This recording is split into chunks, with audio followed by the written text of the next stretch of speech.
Alright guys, this week's Outlook. I'll quickly just start it off by going through the new homepage, which isn't actually live yet, but it will be this week. I literally just need to connect the economic events today to the live API, same with the live news, but everything else is all live. So yeah, essentially this homepage here is the first thing you see when you open up the app, or the web app I should say, and it's basically just giving you a brief overview of what's happening in the markets. So we've got equities prior to the close, all these US equities, FX markets, what's happening there. So we can obviously see equity markets have been booming recently. SPX is up 1.21% from the Friday, or like from the close. Top gainers, top losers, so obviously quite a few penny stocks here. We then have obviously crypto, live news. So here we've got APIs hooked up to Bloomberg, Reuters, Financial Times, all of those sorts of sources, and they basically just give us all the data and we can display it here. Crypto, so you can see what's happening there. Scroll down here, you can see, alright, we've got the Fed funds rate. Obviously that's kind of important for all markets. Quick access, so you can click this and go to the geopolitics page, calendar, journal, macro page, whatever. And then we've got insider transactions down here, so you can see, for example, on Apple, on the 2nd of April, Timothy Cook sold 2,000 shares, 5,000 shares. Obviously you can add it all up. This obviously works for Nvidia, Microsoft, Tesla, all of the above. So yeah, this is essentially what the homepage is right now. We're definitely gonna add more to it, but we kind of just want to get it out there because I mean I use this pretty much every day. So yeah, we just need to get it hooked up to the live data and it'll be out this week. So yeah. Anyway, moving on to the actual breakdown. If we come over to the calendar, as we always do, we'll start off on the calendar. I mean, it's quite a busy week data-wise. On Monday, we've got inflation data from New Zealand, and Canada. Obviously, both prints expected to edge a bit higher, as expected, really, with the whole oil and energy shock. On Tuesday, we've got unemployment rate from the UK, and then we've got retail sales out of the US, which will be definitely interesting to see what happens in the UK. Because, I mean, the labour market is in a shambles at the moment. The claimant count's going to be interesting to see what happens there. And obviously, do we tick higher in the actual unemployment rates, which, coupled with this energy shock, is not going to be too good for the UK. So yeah, inflation then on Wednesday, so busy week for the pound, which is expected to edge up by 30 basis points. Yep. Thursday we have PMIs from the UK, and I believe we actually have PMIs from Japan, Australia. It's just a massive day. It's when the majority of the S&P global PMIs come out. So those will be interesting. And then Friday we have inflation from Japan and retail sales out of the UK. So obviously right now data is always going to be important, but the market's main focus is currently on what is happening in the Middle East. And saying that, let's go on to the geopolitics page.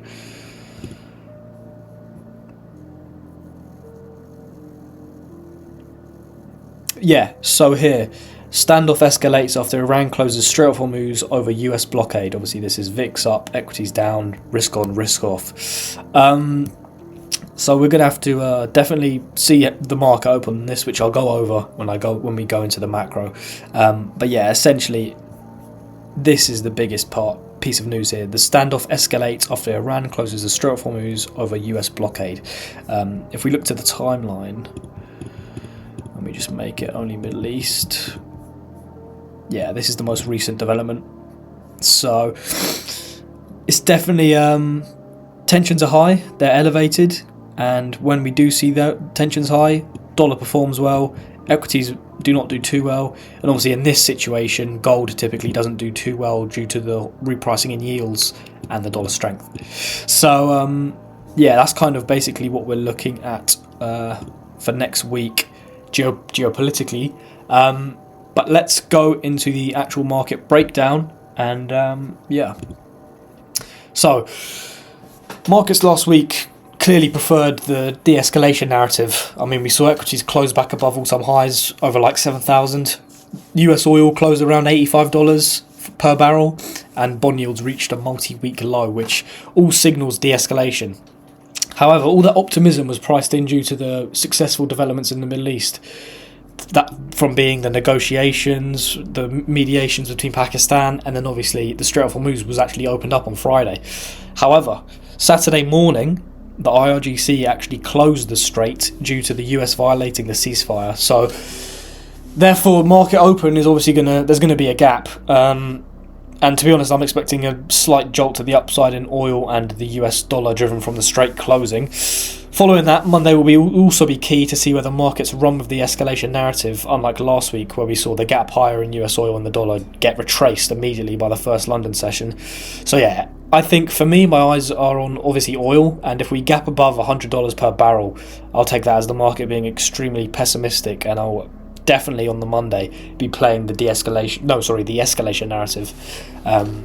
So yeah, that's kind of where I'm at, just as a brief run through of what's happening with the markets. But moving on to the US dollar, pretty simple to be honest. It's all dependent on the open and the first London session, as I've kind of just mentioned. However, we are seeing a sharp sell-off in the dollar and US oil, with equities making all-time highs, which could indicate that markets either front-run the narrative of negotiations going very well. So basically, the markets got ahead of themselves and were like, all right, perfect, there's going to be de-escalation, there's going to be a ceasefire, and it's all going to go away. Or they understand that this is just another stage towards the bumpy ride of de-escalation. So it's obvious that we're heading towards de-escalation, but it's not going to be a smooth sailing ship. It's going to be up and down, up and down. Therefore, if the gap off the open is minimal, I'd expect the markets to remain risk on, where we see outperformance in the Australian dollar, New Zealand dollar, pound, and obviously with the dollar taking a hit as we saw last week.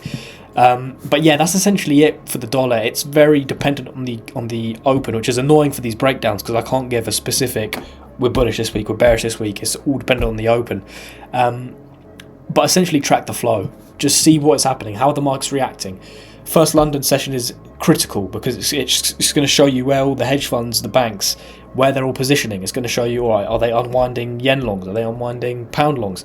You'll be able to see all of that, and that will give you an idea into what's to come. So yeah, moving on to the pound. So I mean, the pound, as they all are, is dependent on the open. Last week's support for the pound was obviously driven by lower energy prices, improving growth expectations, and just risk on flows in general, which is now at risk of being unwinded. The close of the Strait shifts the macro driver from growth optimism to an energy shock risk-off environment. So if we see a meaningful gap higher in oil, the pound becomes vulnerable against the dollar and commodity FX, to be fair, particularly if an inflation shock narrative begins to reprice. The UK's sensitivity to imported energy further reinforces its downside risk from a positioning perspective.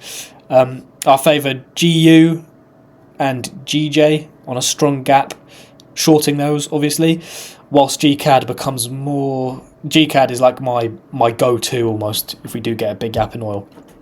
Obviously due to the CAD's strength via oil, and then the weakness of the pound due to the dynamics we've just gone over. But if the gap fades, I would revert back to the prior GBP strength framework, where we're just looking at shorts in GU and GJ and GCAD. So yeah, that's essentially it with the pound. A lot of data this week, and to be honest, during these times of the institutions, there's not a lot of data coming out, just because it's all headline dependent. So that's essentially that. Moving on to the euro. So the euro remains largely cross-dependent.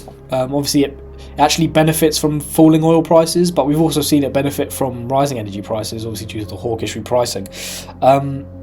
And it's less exposed than the pound to energy shocks. So if suggesting there is re-escalation, we should see the euro outperform the pound, although it is still likely to lag the dollar if broader risk-off dynamics dominate. Positioning wise, euro pound stands out as a clean expression of this divergence. Shorts in euro AUD and euro NZD are only attractive if risk sentiment holds, otherwise these crosses are prone to squeeze higher. Euro dollar is entirely open dependent. As I said, escalation, we're going to see euro dollar fall. De-escalation, we're going to see euro dollar rise. Pretty simple. And it's all just on the size and the amplitude of the gap, because that's going to tell you how serious the markets are taking this. And I think euro yen's a good position for upside. However, we'll go over the yen soon, which is, the yen's an interesting one because there's two phases which we'll go over. There's phase one, which is like very short term off an oil spike, and then there's the longer term, which is like 3 days onwards. So we'll go through that. So yeah, that's essentially with the euro. Moving on to the CAD. So with the CAD, I mean, obviously the CAD, this is like the clearest shift in view. We're going from a bearish CAD bias due to de-escalation to now almost a bullish bias due to escalation. If the Hormuz disruption is credible and the markets treat it seriously, evident from a big gap, pretty simple, CAD's going to benefit. Let's not overcomplicate this. And in that case, I favour shorts in EuroCAD, GCAD, AUDCAD and NZDCAD. Obviously, a lot of the more risky, high beta assets I'd be shorting against the CAD for sure. Yeah, and the $100 per barrel level is what I'm looking at on oil. That's where my eyes are glued to off the open. So yeah. The AUD and NZD. Well, the Antipodean currencies were clear beneficiaries of last week's risk-on environment, supported by equities, the China-linked flows, and obviously carry dynamics. However, this now becomes highly conditional, as if markets interpret the straight closure as escalation, risk-off dynamics will weigh on the AUD and NZD. Obviously, they've had a great run the last 2 weeks almost due to equities just flying. However, if the markets see this as a very credible threat to equities, we're going to see a big sell-off, and we're going to see both the Australian dollar and New Zealand dollar give back some of their gains. Conversely, if the move is faded, which is definitely likely, it's going to continue to the upside. Yeah, a strong oil and dollar gap is going to favour AUD dollar and NZD dollar shorts, while fading the move is the opposite. So we'll be long an AUD dollar, NZD dollar, AUD CAD, NZD CAD. Equities in the VIX will be key in determining the direction for the Antipodeans this week, because it's just going to tell you where the markets see risk. Where are risks tilted? Right, they're tilted to the downside. Like you probably wonder why. For example, I believe equities started rebounding before the 7th of April, and it's because the markets could weighed up risks and said the risks are tilted to the upside. There is most likely going to be de-escalation, and that is why we see almost like the move happen before it actually does. So yeah, that's those two. Moving on to the yen. Obviously the yen sits within a two-phase framework, as I've just mentioned. So the immediate aftermath of a shock, so it could be within the first day or two, risk dynamics dominate, meaning safe haven demand and positions unwinding actually benefits the yen. So yeah, I mean, you can backtest this. You'll see a clear pattern. Essentially, within the first 2 days of a big oil shock, even though Japan imports 80% of its oil, the first phase is basically safe haven demand, position unwinding, funds and banks repositioning, which benefits the yen. So if we do get a big spike, I'm expecting yen strength off the initial open and first 2 days. However, over a medium-term horizon, so like within a few weeks, with elevated oil prices, as we've gone over, macro repricing becomes the key driver. So higher oil, higher yields. Obviously, it's just negative for the yen as a whole. So first 2 days, if we get a spike, I'm looking for a positive yen, and then after that, I'll be reverting back to my macro narratives of a weak yen for sure. So yeah, that's basically it with the yen, and then finishing off with the Swiss franc. The Swiss franc outlook is best understood through the rates and gold side of things, rather than a simple risk-on, risk-off framework.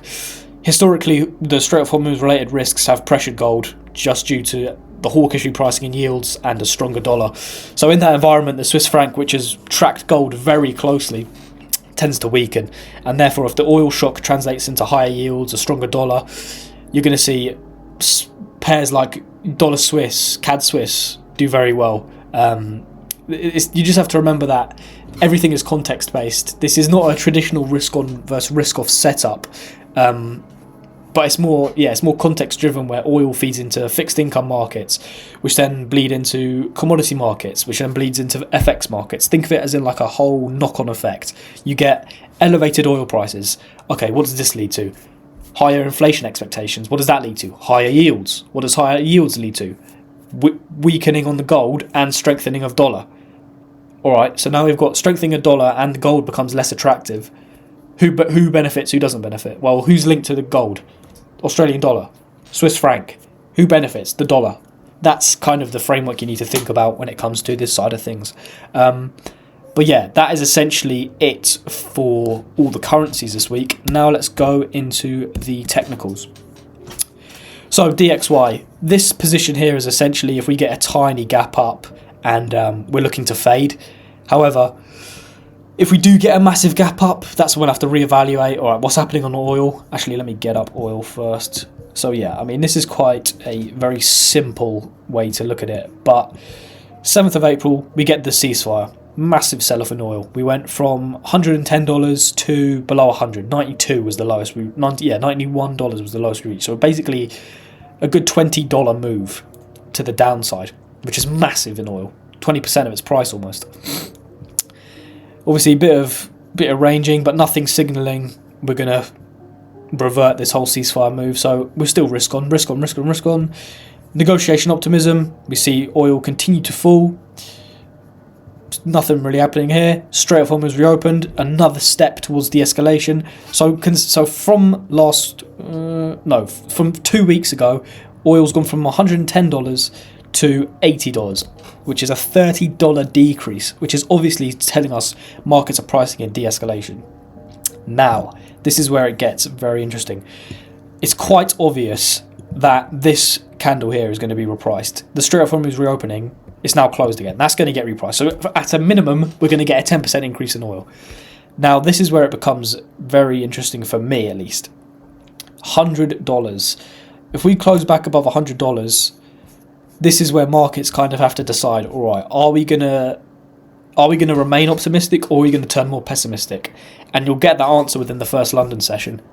So, yeah, that is essentially where we are at on oil and everything, because everything is coming from oil at the moment.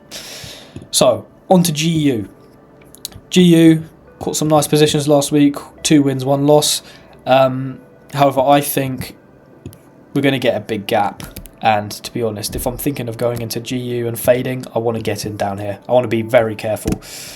NZD dollar, this level marked out, but we're going to gap below this. So it's going to be somewhere around here, but London session is key, as mentioned.